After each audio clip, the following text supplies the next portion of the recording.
Alex, that is exactly it.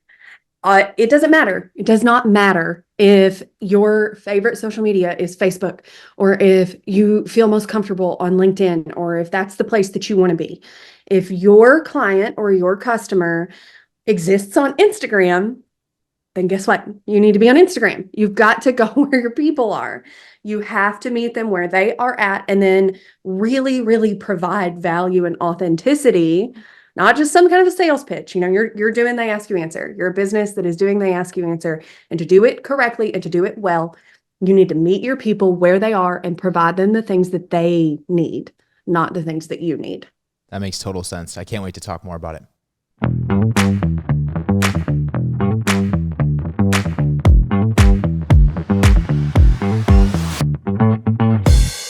Welcome back to the show, everyone. My name is Alex Winter. You're watching Endless Customers. And today we are talking with Mandy York, a written and video content trainer here at Impact. Mandy, what's up? Hey, Alex, not much. What are you up to? Hanging in there, coming off a great weekend. Really excited to talk to you. I think we have a lot of ground to cover today, and it's a really important topic, but I wanted to pick your brain. You're an expert in this field, so I really want to get your insights. I want to get your take on social media, but really more specifically, how to create content that resonates with your buyers, how to create content that's based in they ask you answer, that's honest, that's relatable, and that's not going to be salesy, pitchy, feels like an ad, feels like a gimmick where you have to like give your firstborn child away to get any information. So I think a good place to start is, how does one do that? How do they set themselves up for success with this? Well, that is a big question, but I think I've got a good answer for you. So, if you think about social media Mm-hmm. in general, whenever you are using like a Facebook, an Instagram, a TikTok, what do you, as just a regular person, not as somebody that works at Impact, not as somebody that has a job, just whenever you're watching something on TikTok or Instagram or reading comments on a YouTube short or something like that, what are you looking for? I'm usually looking for answers. Typically what happens is there's a problem that I need to fix or there's something that I don't know. So I'm going to either social or Google or ChatGPT or whatever the case is to try to get the answers that I need. That's 9 times out of 10 Exactly. what's happening. Yeah. Yep. Exactly. And so, where a lot of people mess this up is they start thinking too much like we're a business, we have this like hyper specific image that we're trying to put out. There's like all these different things coming in, the branding of the business and the things that you've put out before. And you feel the pressure to bring in more clients or customers or prospects. And so you start selling in the things that you are putting out. And that is the total opposite, really, of what you need to be doing on social media. Social media at its core was meant for you to connect with other people. So if there was a really great place for you to start, I would start thinking about what are the different ways available to you to connect with your audience, whether that be sharing information like you're talking about, that be something that you're an expert on and that you want to show people that you're really good at and that you're really smart about, or that just be an emotional connection or a relatability connection. What is some sort of value that you can provide organically and without kind of pigeonholing yourself to a sales pitch? What can you do to connect with other people? So really try to stay away from the sales pitch, like buy now, 30% off today only if you click on Yes. this link, and really trying to get more serious about education and connection on a real social level, because that's what social is all about. Does that sound Right. right? Yeah, absolutely. Okay, so Absolutely. now does this, because there's a lot of platforms out there, right? So when you think about your audiences or your key demographics, like where your buyers could be, Mhm. how does this work on different platforms? Like, because I know TikTok's a lot different than Facebook, and it's a lot different than LinkedIn. So like, what's the recommendation, and how do you also approach that when you start leveraging all these different tools and different platforms? That's a good one. The first thing I would say is pick one or two and get really, really good at those one or two. A lot of businesses that I work with will say, oh, well, we need an account on every single social media possible. And it always kind of goes down in flames because there's too much to focus on. Right. It's like So we know the that spray and pray kind of idea. Like we're just gonna shoot at everything and hopefully we'll hit some stuff, yes. right? Yeah. Yes. And so every business has a certain platform that they are going to connect better with, whether they realize it or not. There's some general rules that I can give you. I can tell you that LinkedIn is great for B2B. I can tell you that Facebook is really great for home services or blue collar industries or, places where you want to talk back and forth. I can tell you that Instagram is really great for an aesthetic industry, like a remodeling company or a architecture firm or something along those lines. But ultimately, it will come down to how does your business fit into the world around you? So, for example, if you are a remodeling company, I've just told you that Instagram might be the best place for you. However, if you are a design build firm like our friends over at Custom Built, they did architectural design and they did the construction side of it. So they focused both on Facebook and Instagram because different sections of their market were on each one. So really it comes down to where are your people and how do they like to be interacted with? And then you meet them where they are. That makes a ton of sense. Really understanding or trying to get a good sense, because you can't always perfectly pinpoint it all the time, but to try to get a good sense of where your customers are at and then meeting them where they are and reaching them where they are. So in order to do that, because I know you work with a lot of companies and you train a lot of people on this stuff, can you give us an example of like someone who's crushing it? You said Custom Built is doing a good job. Who else is crushing it? And then maybe like contrast, like what's not the right thing to do? What are some people doing that they may think is working and it's really like a huge faux pas? Oh, okay. That's a good question. So I'd say other than Custom Built, another one that I think is doing really, really great on socials right now is our friends over at AV Architects. They are actually doing a ton of really great work on getting their information out on Instagram, which is followed up, one we don't talk about a ton, but followed up with a Pinterest account that where they share a lot of their blogs and videos and things that drive traffic that way. They have a very specific market where they are really, really focused on high-end real estate, high-end modern architecture, like building new homes, finding really great land. They're in the Northern Virginia area near DC. Yeah, that makes sense though. 'Cause And Pinterest to me is like perfect for that. That's where everyone is like doing all their design ideas and interior design and architectural stuff. That's my wife is on there all the time. So I think that makes, but now that you say that, it's like, it almost sounds too simple, but like when you say it out loud, it's like, oh yeah, that makes total sense. And for an architectural firm, that's exactly what they should be doing.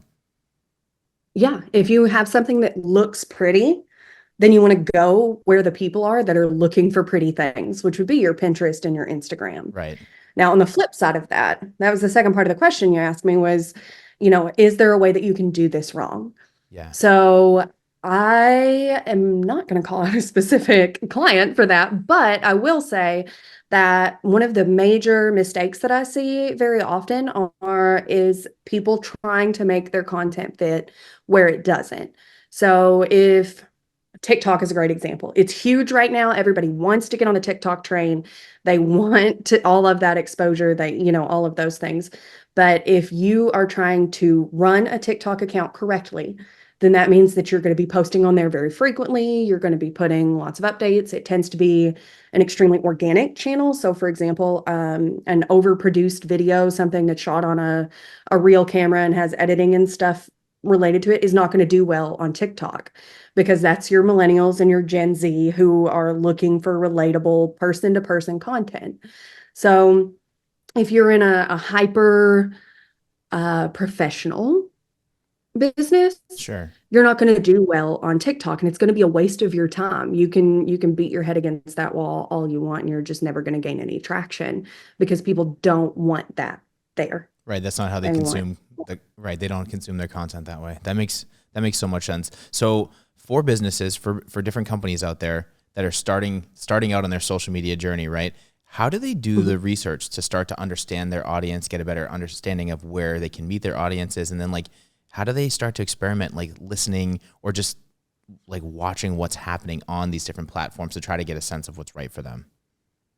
Ooh, that is a big question. So there are like 50 different ways I know that you could figure out where.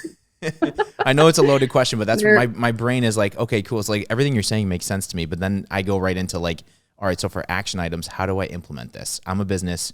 I want to get on social media. How do I pick these channels? How do I know that I'm making like an informed decision versus just spraying and praying like we talked about earlier. Yeah, Yeah. yeah. So I would start with doing a little bit of competitor research, whether you use something like SEMrush or you're just asking, or you've got friends in the industry that are in the same industry as you, asking around, finding what's working for others. That can usually be a good indicator of where it's going to work for you, especially if you've never tried the platform before. Okay. So let's say you're a roofing company. You might ask other roofers in your area. You might look at what you're seeing on your own social media scrolling. Are you seeing other roofers pop up on TikTok? Are you seeing other roofers pop up on Instagram? And then you can get hard data about that through a tool like SEMrush, where you look and see, okay, what kind of traffic are they getting there? Gotcha. You can also ask your customers. It can be as simple as putting a line on their form, like, how did you hear about us? Or talking to them in the discovery call and asking them, okay, where are you drawing most of your inspiration for this project from? Where have you learned about this in the past? What information do you already know about X industry? All of those things can give you a really, really great idea of where are my people hanging out.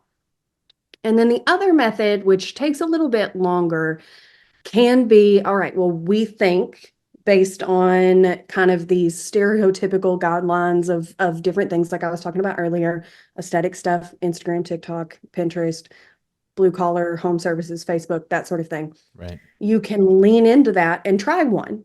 And then try that for 6 months. And if it gains traction and it's going well, then you know that you've done the correct thing if you're getting customers from it.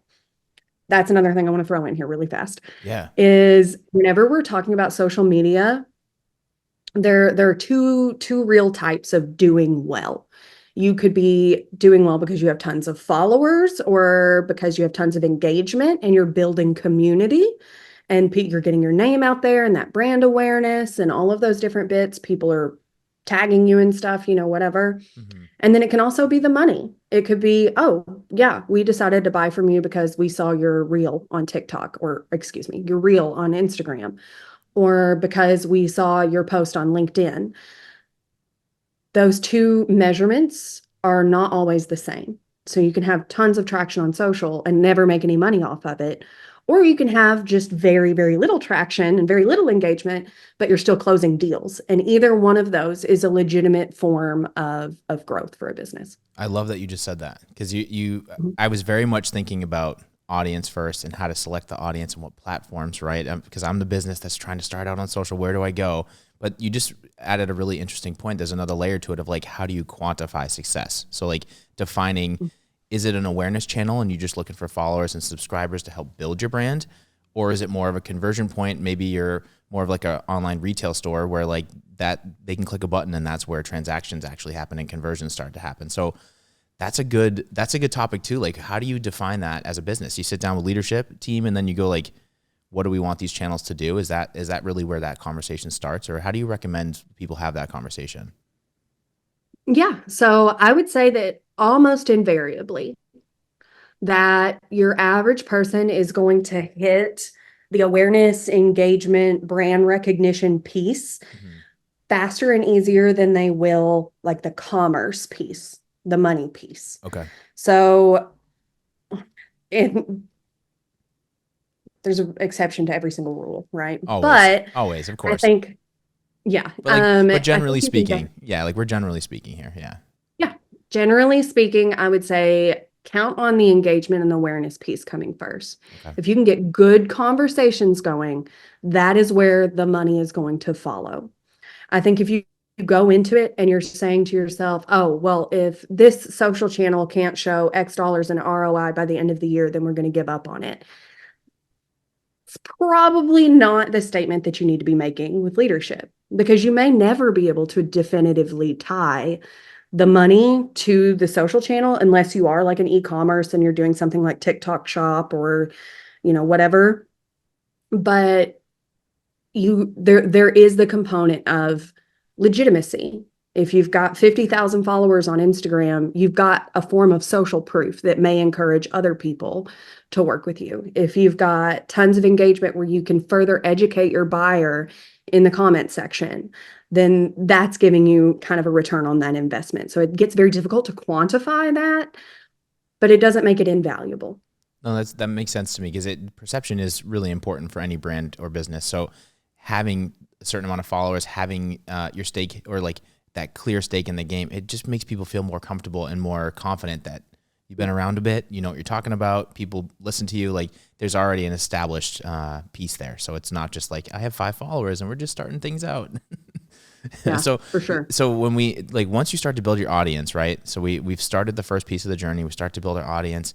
Let's talk about engagement. So how, or what are your best recommendations for creating conversations and having conversations that are honest and meeting people where they are, or like, even if people are commenting negative things, how do you play into like responding and engaging with those people to bring out the most in them and to maximize your time with them?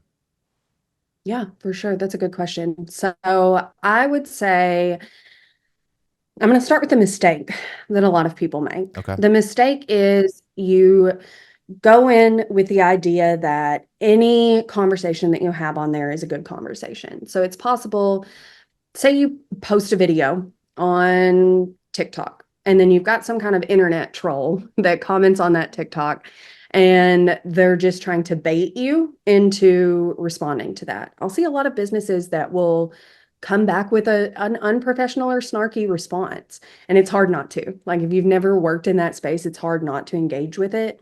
Yeah. The thing that I always tell people, which is a little bit counter to what I said when I started out this conversation, is maintain a little bit of professionalism whenever you go into the engagement. Think of it as a time to be curious with your prospects, clients, customers, whatever. Think of it as a time to uncover their pain points, to educate them, to get feedback about the things that you offer. You're very, very likely going to get people that say, well, this is cool, but I wish you did XYZ. And then that's your opportunity to respond to that person and say, oh, that's an awesome idea. Do you want to sit down and talk to us, and we can see how we can work that into our future business plans?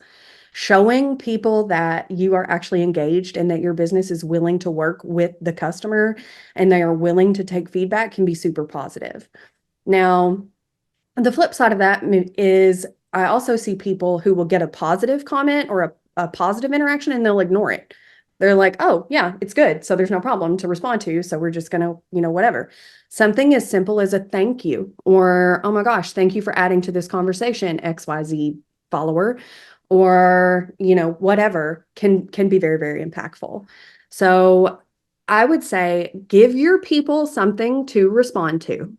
Number one, make sure that you're posing, engaging, and enlightening and relatable content that will make people want to care about it and want to respond to it. Right. So none of that 30% off. Like, nobody's commenting on a 30% off post.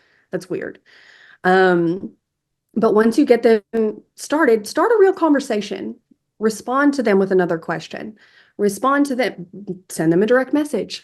That's one of the best ways that you can really get to know your audience and get engaged with them, is show them that you care about them as a person, not as a potential client or customer. I love that. Yeah, it's not looking at them and treating them like, hey, eventually this is going to be a sale and I need you to just give me your money. Yeah. And it's really trying to be more genuine and help them with whatever problems they may have. I like too that you said there's opportunity in some of the negative. Obviously trolls and really negative stuff you have to filter out and screen and be careful of. But sometimes you get feedback that's like, hey, I don't really like the service, or I didn't like how X, Y, and Z went. But if you address those head on, it's also not just an opportunity to show people in the marketplace that you're addressing these things, you're being open about it, but it also gives your team a chance to learn about how you can improve things that maybe you're not doing so well, or maybe that somebody experienced. And it's really a great turning point for sales and marketing teams, which brings me to my next question, right? So if you have a social media person on your team, it seems like this would be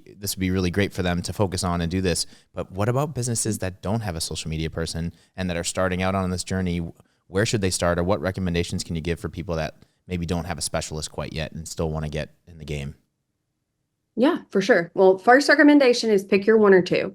Don't try to tackle every single thing head on. Get really good at one or two platforms, whichever makes the most sense for you. Mm-hmm. Then make it a company-wide thing. Make it where your sales team is recording little selfie videos of them and sending them to some sort of repository of videos that we could post. Get your leadership on camera.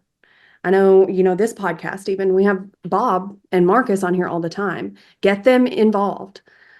Get their words out in front of your customers. And then also have fun with it. Not too much fun. Don't make it weird, but have a little bit of fun with it so that it doesn't feel like a chore.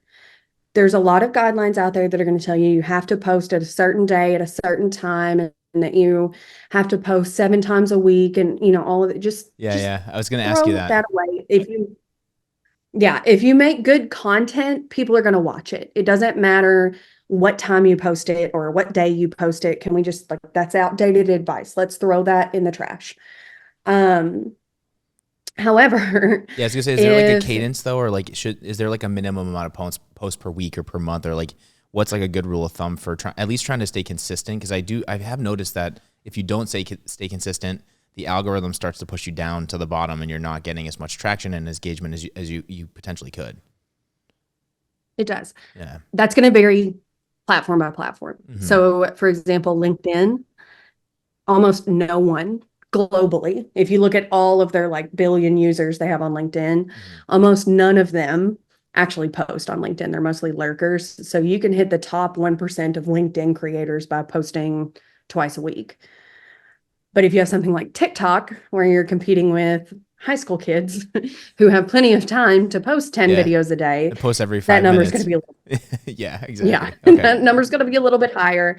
But I'd say as long as you're being consistent, posting a couple of times a week for any platform is going to be plenty. Do not feel that you have to do it multiple times per day, but also don't feel like you can post once every 6 months and everyone's going to remember you. Just kind of remember the age-old advice that somebody has to hear your name 7 times before they start to remember you.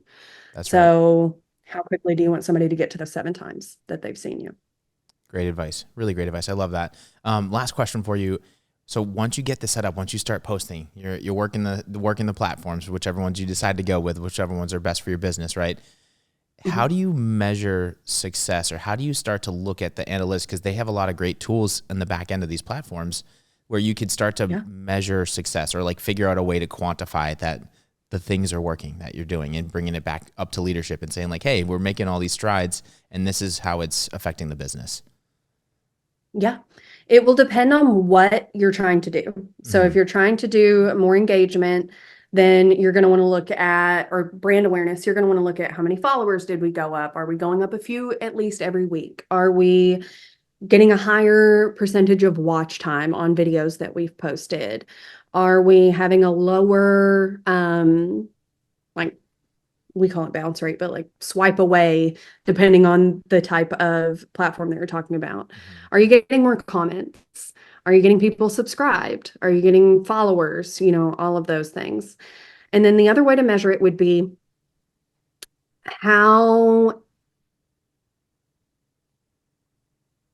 much engagement are you getting on other platforms? So a lot of times we can use social to drive people to our blog, to drive people to a learning center, to drive people to the website. Are you seeing spikes in those things on the day that you make posts on social media, which is a totally separate analytics platform, right? You can't even tell from your TikTok or your Instagram or your YouTube shorts or whatever if they went to your website. But are you seeing more traction on the website side of things as well? Is another great way to look at that. No, that makes sense. Yeah, and we at Impact, we recommend having a CRM, and we love HubSpot here, but whatever CRM that you're using, I would imagine that if you're posting on social and what days you're posting, you should see spikes in your CRM with traffic to your site or to your learning center or to whatever the case may be, so you can start to connect those dots and see how traffic is flowing. Yeah, I always encourage people to, when you're looking at analytics, you can't just accept that it's numbers on the paper. You got to think critically about what story do those numbers tell? Gotcha. Okay. So what would you say is the one thing, if you give me the one sentence, the one thing that people should really consider, businesses should consider when they're understanding their buyers and leveraging social media? I would say you need to sit down and take a hard look at what makes your business authentic. Is it what is the thing that you can connect with people on? Because you don't want to show up as a salesman. You want to show up as an ally, show up as someone who they can trust, someone who they can learn from. I don't care if you get a post-it note and write down the 10 things that make you authentic. Focus on those first. What are the things that you can connect with people on a real note? I love it. That makes total sense. Great insights, great advice. Mandy, thank you for your time. I love having you in the show. I love having you here. So you're welcome anytime. I hope you know that. And we'll definitely be talking again soon. But before we go, could you just let people know if they have questions, follow-up stuff about what we talked about, how they can get in touch with you? Oh, absolutely. If you have any questions about the stuff that we have gone over today, you are more than welcome to contact me via email or on LinkedIn or through our Impact Plus portal. All of those are really, really great ways to get in touch with me directly. Mandy, thanks again. And for everybody out there listening and watching, thank you for tuning into the Endless Customers podcast. We will see you on the next one.